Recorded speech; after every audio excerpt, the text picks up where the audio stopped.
I'm Kristina Zopf, and today I will be presenting to you John Kotter's paper, Leading Change, Why Transformation Efforts Fail. The basis for this paper is that Kotter has observed throughout his career 8 phases that a company must go through completely in order to successfully transform their company to better their market position. The agenda for today is first going through John Kotter's bio. I just want to give some background as to why what he says is so important and what kind of member he is in the community.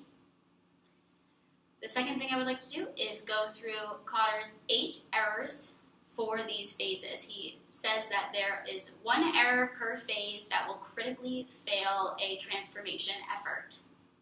And the last thing I want to do is simply wrap up these 8 phases.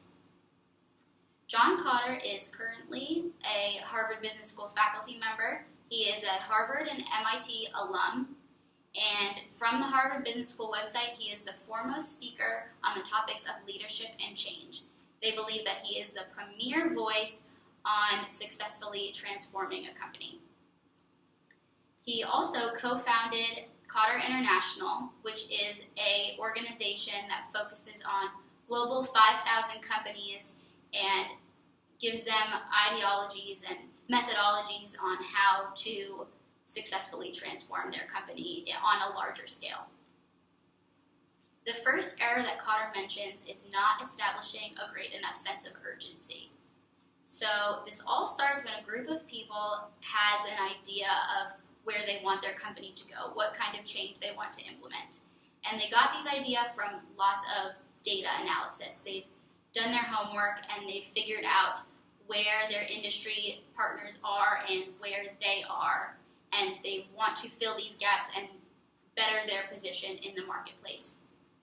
And what they have to do in order to get past this phase in the transformation process is to loudly communicate their findings and their ideas to anyone who will listen repetitively.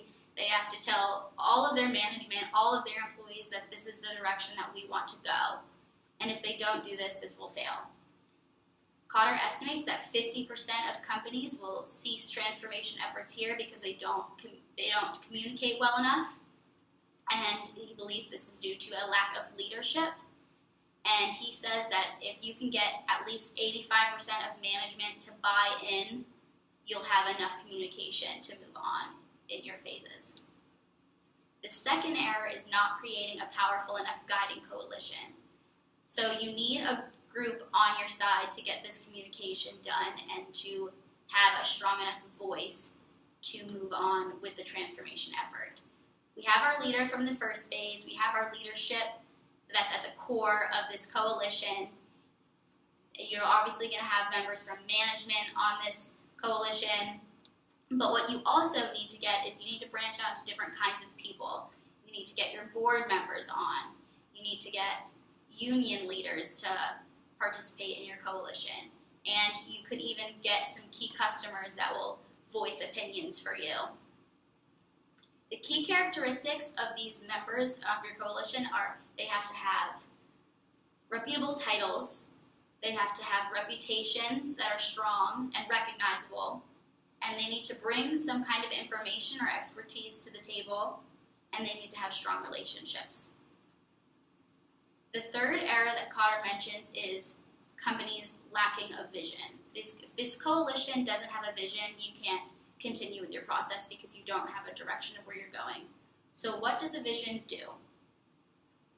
A vision is a future-oriented statement, and when I say future, I mean way in the future, like past 5 years, something that will provide your company with direction. The last thing a vision needs to have is it needs to guide your path to success, which will be done with strategic planning later. The fourth error Kotter mentions is under-communicating the vision by a factor of 10.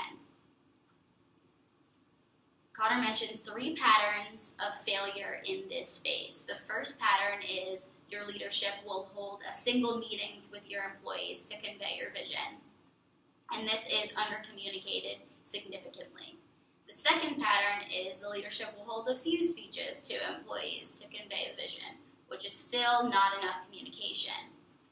The third pattern, and it seems most promising at the beginning, is to extensively speak to your employees about the vision and engrave it in stone with newsletters and emails, just making sure that they're barraged with information about the vision. And this is perfect amount of communication. However, what Kotter has noted is that frequently management will not be what he calls walking the talk, which is displaying actions that are consistent with the vision. And this sends a message to employees that you're not believing in the vision, which creates a lot of cynicism and doubt amongst them, and then they don't believe it either. What Kotter says to do is to communicate like you did in the third pattern, use all channels for communication, and to walk the talk. And the best thing about these two things is that they really reinforce one another. If you're walking the talk, you're sending the message to employees that you believe in the vision, and if you're using a lot of channels for communication, you're reminding management how they're supposed to be behaving.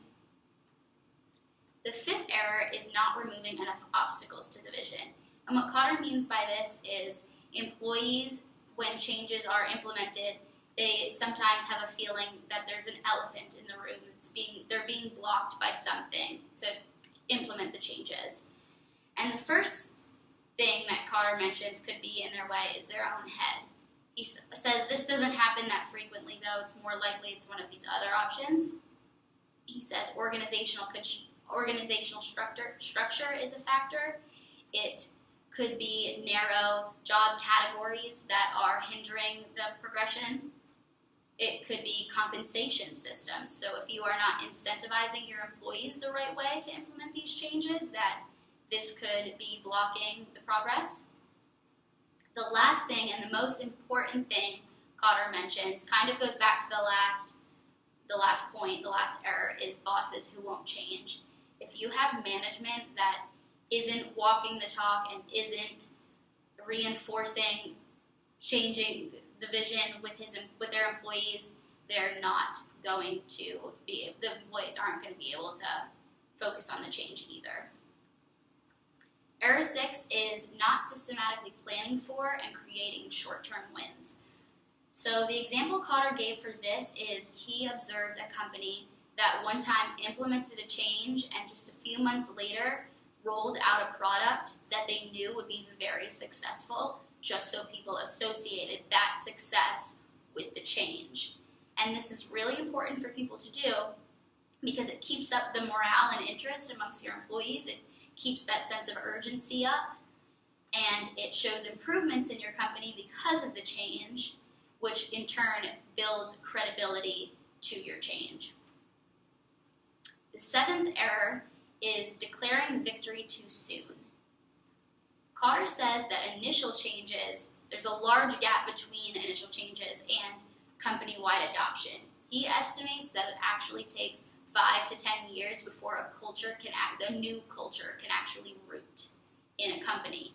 So if you're stopping your communicating and emphasizing and keeping that urgency up after 2 years, you still miss the mark by 80%.